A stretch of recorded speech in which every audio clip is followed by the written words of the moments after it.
même s'il est en pleine condition physique, mais la compétition, c'est autre chose. Ayash, surtout avec une équipe comme ça. Platini, ouais, belle talonnade de Platini pour Raoul Girard, ça serait magnifique. C'était presque magnifique. C'était même comme ça, c'est magnifique parce qu'il ne faut pas espérer que chaque attaque fera un but. D'ailleurs, on s'ennuierait au bout d'un moment.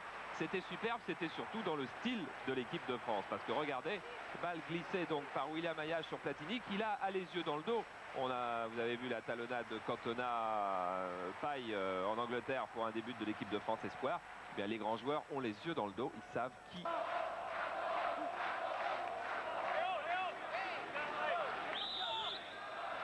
Corner fait par Madjer sur la tête de Maradona. Quelle amortie reprise, oh là là. Super. Et bel arrêt de Matt. Et alors, quelle succession de... Puis voler derrière. Ah oui, ça vaut le coup de revoir. Amorti poitrine. Volée du gauche. Regardez, complètement couché. Et réflexe des deux mains de la Dominique Rocheteau. Il a voulu redonner à Platini. Forster a pris le ballon. Et l'équipe du monde redémarre avec son roi, avec Maradona, qui glisse un très très bon ballon à Mataos. Et c'est le premier but. Sur cette superbe ouverture de Diego Maradona, c'est Lothar Mataos, milieu de terrain et buteur du Bayern de Munich. Lothar Mataos a marqué déjà 16 buts en championnat, dont 2 la semaine dernière contre Stuttgart. Regardez le Lothar Mataos, bien engagé en plein centre de la défense. Joël Batz est sorti et là, petite balle piquée comme ils savent tous le faire à ce niveau. Par-dessus Joël Batz, c'est premier but de la sélection mondiale. Regardez cette ouverture de Diego Maradona. Oh là là. En plein centre, Battiston qui s'était aligné et battu. Et lorsqu'on revient, eh bien c'est trop tard, le mal est fait. Le splendide avec cette passe de Maradona. But signé Mataos, 1-0 pour l'équipe du reste du monde. Et là, une sortie de Paf difficile devant Stopira. Paf qui est battu, Platini qui a une ouverture. Oh là là, poteau. Ah, cette frappe de balle brossée de l'intérieur du pied. On l'a admirée pendant 10 ans. On vient de la revoir pendant une demi-seconde et on a cru jusqu'au bout qu'elle allait aller au but. Regardez, il y avait Stopira qui avait un petit peu chargé Jean-Marie Paf. Paf est battu. Et dans les buts, Forster. Et le rythme aussi du match imposé par l'équipe du monde ne facilite pas trop la tâche des Bleus avec Platini. Platini face à Paf. Et sortie de Paf dans les pieds de Michel Platini qui est touché. Non, ça va aller. Qui rigole. Ah bon. Ça va aller, ça va aller. Ça va aller, mais regardez, petite feinte de frappe de Michel Platini. Et à ce moment-là, on peut penser que Jean-Marie Paf est battu. Mais le petit centième de seconde qui manque à ce moment-là à Michel Platini. Fernandez, Amoros, tête pour Rocheteau. Rocheteau va se retourner, frapper, oui. Bien croisé au premier poteau, ce qui était effectivement la bonne solution, car Jean-Marie Paf pouvait être retenu dans la sélection mondiale. Maradona, oui, c'est parti avec Madjer. Retour de Battiston sur Madjer, fan de frappe et petite pichenette que Belanov a suivi avec une seconde de retard. Et oui, encore une facette du talent de Rabat Majder. Vous avez vu, il y a eu 2 feintes de frappe et ensuite il cherche un lob par-dessus Joël Batz. Il cherche pas Belanov, il cherche en fait à lober Joël Batz qui a longtemps cru. Ouais. Joël Bossis est coincé. Et Platini récupère. Platini feinte, refeinte. Platini refeinte, entre dans la surface, frappe de Platini à côté des buts de Paf.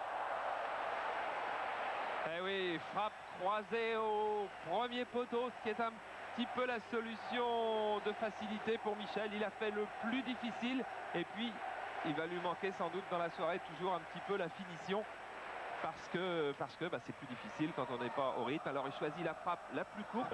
Tu vous fais shaker. Ah, il met un carton jaune à Paf. Voilà. Avec la complicité et l'accord de Michel Vautreau, bien entendu. C'est une plaisanterie. Giresse et Platini. Que nous retrouvons sur le côté droit. Il lève la tête. Forster a pris le ballon devant Dominique Rocheteau. Le ballon est encore pour l'équipe d'Henri Michel. Avec Gigi, frappe de Gigi, qui a bien laissé retomber le ballon comme il fallait. Stade Marcel Picot pour Platini. Platini, Giresse et Platini. Le tir est Il n'y avait contre. pas hors-jeu là, ça. Si Michel Platini était en position de hors-jeu, c'est un défenseur. Michel Platini n'était pas en jeu sur cette remise de C'est Giresse. le cas où, contrairement à l'opinion publique qui croit que lorsqu'un ballon vient de l'adversaire, il y a hors-jeu. Non. Sortie de batte, c'est peut-être pour Foutré. Pour Julio Alberto plutôt. De Joël Bat. Platini, Amoros. Giresse.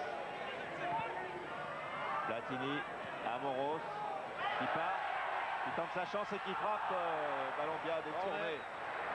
Quel réflexe du pied de Jean-Marie Pape qui a fait semblant d'ouvrir le côté opposé et qui en fait a laissé son pied droit en opposition sur le petit côté. Individuellement, mais il y a quelques exemples retentissants. Une finale de Coupe de Rosp, par exemple. Voilà, belle ouverture de Platini pour Papin. Papin qui s'est bien jeté devant Dassaïef. Et but marqué par Bruno Bellone. Accordé ou non? Accordé, je crois. Il est accordé. Accordé par Michel Vautreau. Égalisation.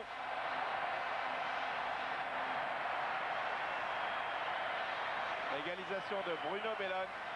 Regardez l'arraché.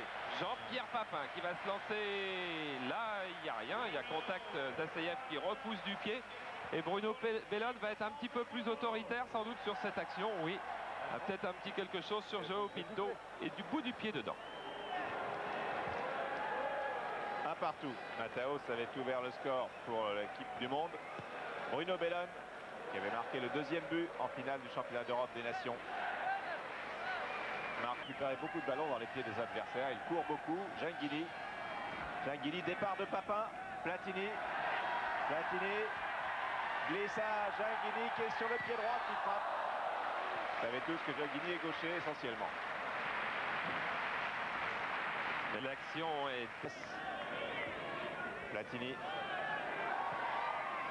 Pour Bellone. Face à João Pinto. Bellone en force. Et Papin va faire pareil. Et transversal. Magnifique but de Jean-Pierre Papin. Superbe. Vous les connaissez, ces buts, ces reprises de volée de Jean-Pierre Papin. Vous en avez vu une somptueuse sur Canal il y a 15 jours à peine. Eh bien, celle-là est presque du même style. Longue balle en cloche avec un admirable centre. Regardez Bruno Bellone, tête complètement levée, qui va chercher au deuxième poteau, c'est-à-dire beaucoup plus loin que ne peut aller Dassaïef. Jean-Pierre Papin et la volée de l'intérieur du pied. Le but qu'il avait marqué était d'une reprise du coup de pied. C'était face à Niort, si je ne me trompe pas, hein, cette volée. Face à Niort. Et là, il fait de l'intérieur du pied et avec une puissance assez extraordinaire. Ah oui, il faut le voir sous 4 angles. Regardez, intérieur du pied sous la barre d'Assaïef. Gingili. Giresse, c'est parti. Giresse, c'est parti avec Platini. Platini pour Bellone. Bellone frappe. Ballon envoyé par Dassaïef. Tardelli redonne à Dassaïef. Pour leur mettre en confiance, il n'y avait pas mieux. Hein. Une attaque sur laquelle Michel Platini est intervenu et on retrouve la force de frappe de Bruno Bellone dont on ne sait pas encore dans quel club il jouera. Que vous puissiez suivre cette soirée sur Canal+, exceptionnellement clair à la demande de Platini pour que tous ceux qui l'ont apprécié, alors que la Française Colli a l'occasion d'égaliser et il n'y parvient pas.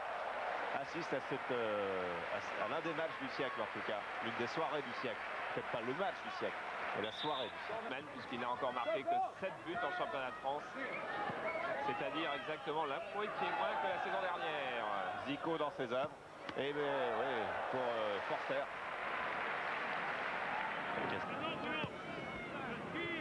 Tigana qui a re-signé un long bail à Bordeaux. Giresse qui fera bientôt son jubilé. Et qui frappe.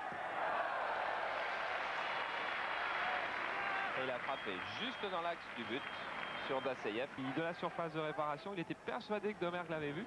Et je pense aussi que Domergue l'avait vu et a complètement manqué son centre. Attention, ballon d'égalisation. Elle y est. Enzo Francescoli égalise. L'attaque du ballon était absolument correcte de la part du joueur. Égalisation de Francescoli. Ça va lui faire plaisir. Vous voyez, il a embarqué Castaneda. Fin de crochet à gauche, crochet à droite. Et dans le dos, 2-2, ce qui nous a permis de voir un 4e but.